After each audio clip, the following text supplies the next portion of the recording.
हिंदू धर्म ग्रंथों में हर एकादशी का अपना अलग महत्व बताया गया है। इन्हीं अलग अलग विशेषताओं के कारण इनके नाम भी भिन्न भिन्न रखे गए हैं। प्रत्येक वर्ष में 24 एकादशियां होती हैं। मल मास की एकादशियों को मिलाकर इनकी संख्या 26 हो जाती है। इन्हीं एकादशियों में एक एकादशी आषाढ़ मास के कृष्ण पक्ष की एकादशी, जिसे योगिनी एकादशी कहते हैं। योगिनी एकादशी का उपवास रखने से समस्त पापों का नाश होता है तथा इस लोक में भोग और परलोक मुक्ति भी मिलती है। योगिनी एकादशी के पीछे एक कथा प्रचलित है, तो आइए आज आपको उसी कथा के बारे में बताते हैं। बहुत समय पहले की बात है। कुबेर नाम का एक राजा अलकापुरी नाम की नगरी में राज्य करता था। वह एक शिव भक्त था। उनका हेममाली नामक एक यक्ष सेवक था, जो प्रतिदिन शिव जी की पूजा के लिए फूल लाया करता था और कुबेर को प्रदान करता था। हेममाली निष्ठा पूर्वक अपने स्वामी की पूजा करता था। उसके काम से कुबेर भी बहुत प्रसन्न रहते थे। वाह हेममाली, तुम प्रतिदिन इतने ताजा और सुगंधित पुष्प पूजा के लिए चुनकर लाते हो। हम तुम्हारे कार्य से अत्यंत प्रसन्न हैं। धन्यवाद महाराज। हेममाली के परिवार में उसकी पत्नी विशालाक्षी रहती थी, जो कि दिखने में अति सुंदर थी। हेममाली अपनी पत्नी के प्रेम में अक्सर खोया रहता था। ऐसे ही समय बीता। एक दिन जब हेममाली मानसरोवर से पुष्प लेकर लौट रहा था, तभी उसकी नजर अपनी पत्नी के सुंदर खुले केशों पर गई। विशालाक्षी उसी समय नहाकर घर की ओर लौट रही थी। वाह, ऊपर वाले ने भी मुझे कितनी मनोहर पत्नी विशालाक्षी के रूप में दी है। जी चाहता है अभी सब कुछ छोड़कर इसके पास चला जाऊं। फिर हेममाली ने वैसा ही किया। कामासक्त होने के कारण वो पुष्पों को रखकर अपनी स्त्री के साथ रमण करने लगा। इस भोग विलास में दोपहर हो गई। उधर राजमहल में कुबेर हेममाली की राह देख रहा था, लेकिन दोपहर होने तक भी जब वो नहीं आया, तो क्रोध पूर्वक राजा कुबेर ने अपने सेवकों को कहा, सैनिकों, तुम लोग जाकर पता लगाओ कि हेममाली अभी तक पुष्प लेकर क्यों नहीं आया। आखिर आज उसे इतना समय क्यों लग रहा है। जो आज्ञा महाराज। जब सेवक उसकी तलाश में गए तो वहां का नजारा देख वो हैरान रह गए। वो जल्दी से राजमहल लौटे और राजन से कहा, हे राजन, वो हेममाली तो अपनी स्त्री के साथ रमण कर रहा है।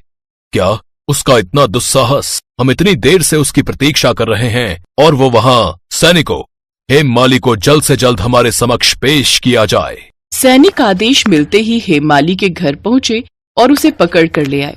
डर से कांपता हुआ हेममाली राजा के सामने उपस्थित हुआ। वो हाथ जोड़कर खड़ा हुआ और थरथराते हुए कांपने लगा। मुझे क्षमा कर दे महाराज, क्षमा कर दे। उसे देखकर कुबेर को अत्यंत क्रोध आया और वो बोले, हे अधर्मी, तूने मेरे परम पूजनीय देवों के भी देव भगवान शिवजी का अपमान किया है। तुमने ईश्वर भक्ति के बजाय कामासक्त को प्राथमिकता दी है।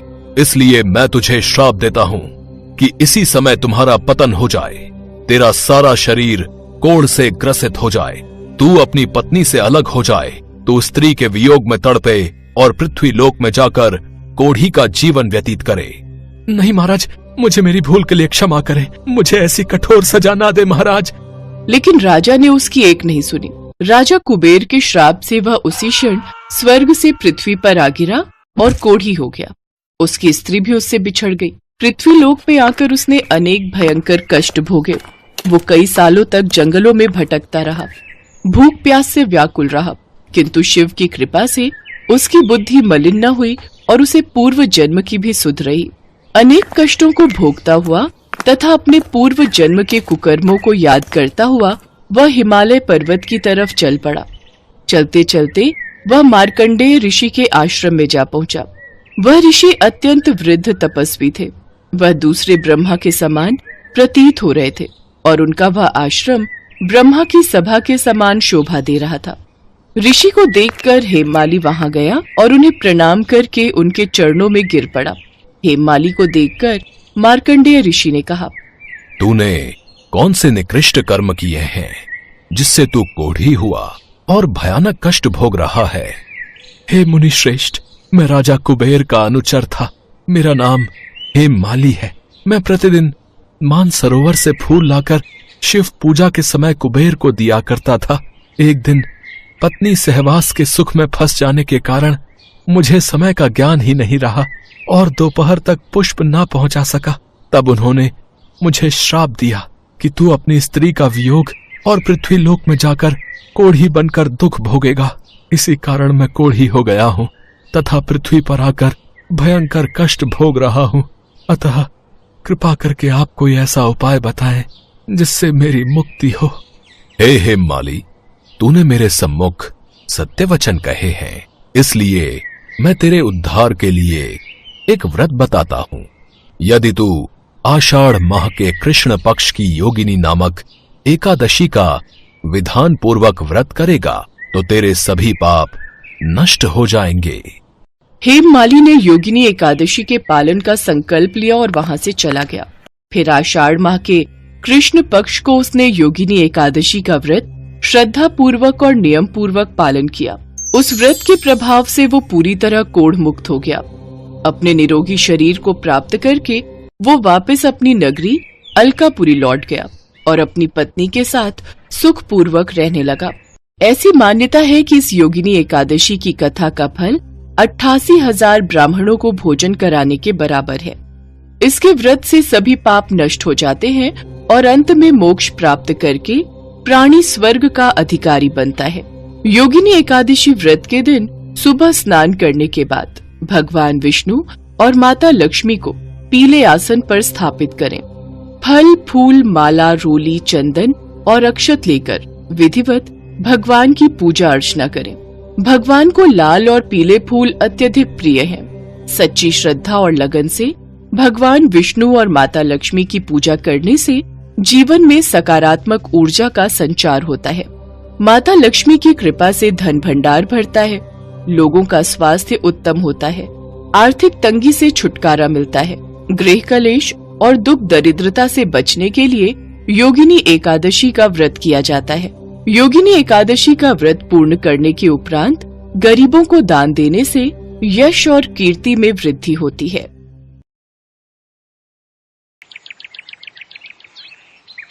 भक्त धन्ना जाट का नाम भगवान कृष्ण के परम भक्तों में लिया जाता है। वे एक साधारण किसान के पुत्र थे। एक बार उनके घर त्रिलोचन नाम के पंडित आए। उनके पास शालिग्राम भगवान थे। बालक धन्ना उन्हें रोजाना पूजा करते हुए देखते थे। जब पंडित जी जाने लगे तब धन्ना जी बोले कि उन्हें भी वही शालिग्राम चाहिए जिसकी पंडित जी पूजा करते हैं। अब पंडित जी असमंजस में आ गए कि वह क्या करे।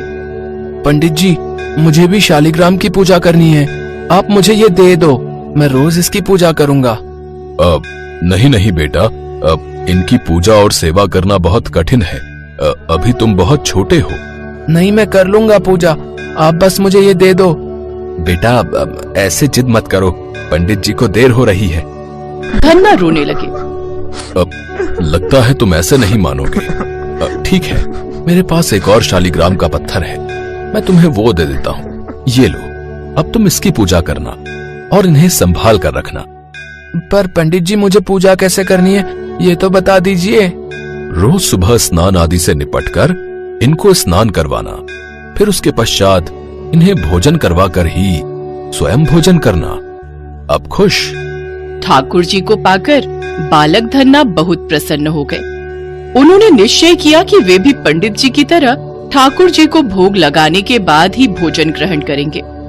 तब धन्ना जी ने बहुत प्रेम से ठाकुर जी को भोजन के लिए पुकारा, परंतु ठाकुर जी भला भोग कैसे खाते? धन्ना जी ने निश्चय किया कि जब तक ठाकुर जी प्रकट होकर भोजन ग्रहण नहीं करेंगे तब तक वे भी भोजन नहीं खाएंगे। ऐसे ही 3 दिन बीत गए।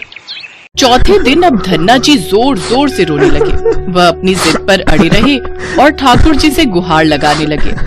आप तो ठाकुर जी हो, आपको तो लोग रोज ही 56 भोग लगाते होंगे, परंतु मैं बालक 3 दिन से भूखा और परेशान हूँ। आपको मुझ पर दया नहीं आती है, मुझ पर दया करके थोड़ा भोग खा लो, जिससे मैं भी कुछ खा सकूं, क्योंकि पंडित जी ने कहा है कि आपको खिलाए बिना कुछ नहीं खाना, इसीलिए पहले आप खा लो, उसके बाद ही मैं खा सकूंगा। कहते हैं जब भक्त प्रेम से प्रभु को बुलाता है तो प्रभु को अपने भक्त के लिए आना ही पड़ता है, क्योंकि विश्वास में बहुत बड़ी ताकत होती है। और धन्ना का विश्वास जीत गया। भगवान कृष्ण धन्ना के सामने साक्षात प्रकट होते हैं। धन्ना, मुझे बहुत जोरों की भूख लगी है भाई। हाँ, तो मैं भी तो तुम्हें कब से बोल रहा था कि आओ और अपनी रोटी खा लो। ये लो बाजरे की रोटी। मेरे पास 2 रोटी है, एक तुम्हारी और एक मेरी, क्योंकि मैं भी तो भूखा हूं ना, इसीलिए दोनों आधा आधा भोजन करेंगे। अब रोज इतनी देर मत लगाना, मैं रोजाना तुम्हारे हिस्से का रख दिया करूंगा, फिर हम दोनों एक साथ खाएंगे। ठाकुर जी मुस्कुराते हुए धन्ना की मीठी मीठी बातें सुन रहे थे। फिर वे दोनों साथ बैठकर भोजन खाते। धीरे धीरे धन्ना बड़े हुए। ठाकुर जी के कहने पर वे साधु संतों की सेवा भी करने लगे। अब उनके घर दूर दूर से साधु संत पधारने लगे। धन्ना जी उन सभी का बड़े प्रेम से सत्कार करते और उन सभी को भोजन खिलाते। परंतु धन्ना जी के पिताजी को उनका साधु संतों में ज्यादा रहना पसंद नहीं था। धन्ना, तुम्हें यदि साधु संतों की सेवा करनी है तो पहले कुछ कमाई करो, फिर अपनी कमाई से साधु सेवा करना। जाओ, जाकर खेतों में जाकर गेहूं बोकर आओ। धन्ना जी ने बैलगाड़ी में गेहूं रख लिया और खेत में बोने चल दिए। कहा जाता है उस दिन धन्ना जी ने वह बीज खेत में बोए ही नहीं थे। रास्ते में उन्हें कुछ साधु संत मिल गए थे, जिनके भोजन पानी के प्रबंध के लिए धन्ना जी ने उन बीजों को एक दुकान पर बेच दिया था और लोगों को दिखाने के लिए कि उन्होंने बीज बो दिए। उस बोरी में रेत भर ली और उस रेत को खेत में बिखेर दिया और घर लौट आए। पर धन्ना जी का खेतों का सारा ध्यान तो स्वयं ठाकुर जी रख रहे थे। धन्ना के पिता और सभी गांव वाले खेतों में लहराती हुई फसल को देखकर हैरान रह गए। धन्ना, इतनी सुंदर फसल तो हमने आज तक नहीं देखी। ये सब तुमने कैसे किया? मुझे लगता है मेरी गलती पकड़ी गई है। खेत में कुछ उगा ही नहीं होगा, इसीलिए पिताजी ऐसी बातें बोल रहे हैं। क्या बात है बेटा धन्ना, है? ऐसी फसल तो आज तक हमने नहीं उगाई जैसी तुमने खेतों में उगा दी है। एक काम करो बेटा, तुम खुद ही चलकर देख लो। खेत भी तुम्हारे हैं और फसल भी तुम्हारी मेहनत की है। धन्ना जी ने जब अपनी आंखों से फसल को देखा तो वो आश्चर्यचकित रह गए। उन्होंने देखा दूर खड़े भगवान कृष्ण उन्हें देखकर मुस्कुरा रहे हैं। वे भगवान कृष्ण की सारी लीला समझ गए और उनकी आंखों में खुशी के आंसू आ गए। उस दिन धन्ना ने अपने पिता को सारी सच्चाई बताई, जिसे सुनकर उनके पिता की आंखें भी आंसुओं से भर आई थी। मेरा धन्य भाग जो मेरे घर में ऐसे पुत्र ने जन्म लिया। धन्ना बेटा, आज के बाद मैं तुम्हें कभी नहीं रोकूंगा। तुम खूब साधु संतों की सेवा करो, अच्छा?